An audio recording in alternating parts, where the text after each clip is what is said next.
Hey welcome to Microsoft Excel tutorial.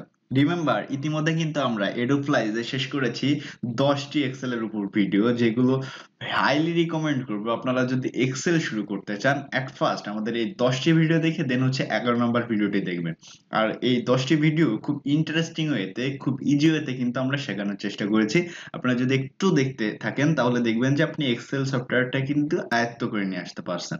তো আজকের ভিডিওতে আমরা শিখবো আমরা কিভাবে হচ্ছে এক্সেল এর যে ক্যারেক্টার আছে সেলস এর, সেগুলো আমরা কিন্তু আজকের ভিডিও দেখে নেব। খুব সংক্ষিপ্ত একটি ভিডিওতে যাচ্ছে এবং খুব ইজি ওয়েতে কিভাবে আপনি ক্যারেক্টারস অফ সেলস এর যে কাজগুলো আছে সেগুলো কিন্তু আপনি আইডেন্টিফাই করে কাজ করতে পারবেন। So let's beginning. At first আমরা একটি এক্সেলে কাজ করার জন্য একটি নতুন ওয়ার্কবুক নিয়ে নিব। নিউ থেকে আমরা একটি ব্ল্যাঙ্ক ওয়ার্কবুক নিয়ে নিব।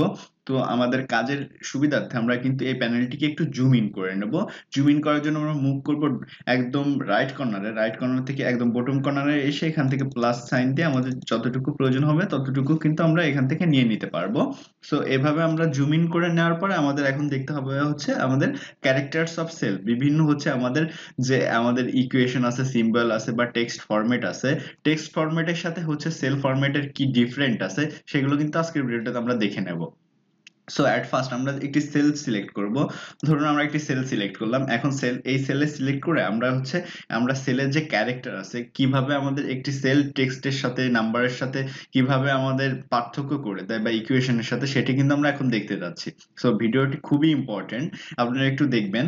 সো এট ফার্স্ট আমরা একটি সেল সিলেক্ট করে রাখলাম। সেল সিলেক্ট করে এখন আমরা চাচ্ছি হচ্ছে আমরা একটি টেক্সট লিখবো। সাপোজ আমরা এখানে লিখলাম এডুফ্লাইজ। সো এডুফ্লাইজ লিখলাম। তো এডুফ্লাইজ লিখে আমরা নতুন একটা সেল সিলেক্ট করলাম। এখন দেখুন আমরা এডুফ্লাইজ লিখেছি যে সেল বক্সে, সেটি কিন্তু আমাদের রাইট কর্নার থেকে সেল এবং কলামের যে একটা ভ্যারিয়েশন আছে সেখান থেকে শুরু হয়েছে। এখন যদি আমরা একটা নাম্বার ইনপুট করি এই সেলে, এখন দেখুন নাম্বারটা আমরা যদি নাম্বার ইনপুট করে আমরা যদি অন্য একটি সেল সিলেক্ট করি, দেখুন নাম্বারটি কিন্তু আমাদের রাইট কর্নারে চলে এসেছে। তাহলে দেখতেই পাচ্ছেন যে আমাদের একটি টেক্সটের সাথে একটি নাম্বারের ডিফারেন্সটা সেল কোথায় করে দিচ্ছে। ওকে, আমরা কিন্তু এখন দেখে নিলাম কিভাবে আমাদের একটি টেক্সট এবং নাম্বারের ফরমেশন একটি সেল বক্স ডিফারেন্ট করে দিচ্ছে।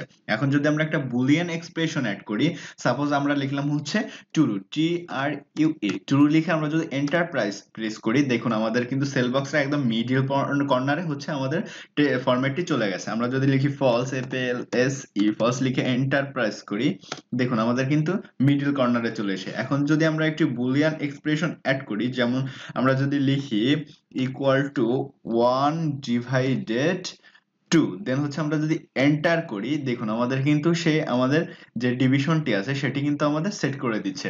তো এভাবেই কিন্তু আমরা মাইক্রোসফট এক্সেলে আমাদের যে সেলস এর ক্যারেক্টারস আছে, এভাবে কিন্তু আমাদের যে ফরম্যাট গুলো আছে এভাবে কিন্তু আমরা পেতে পারি।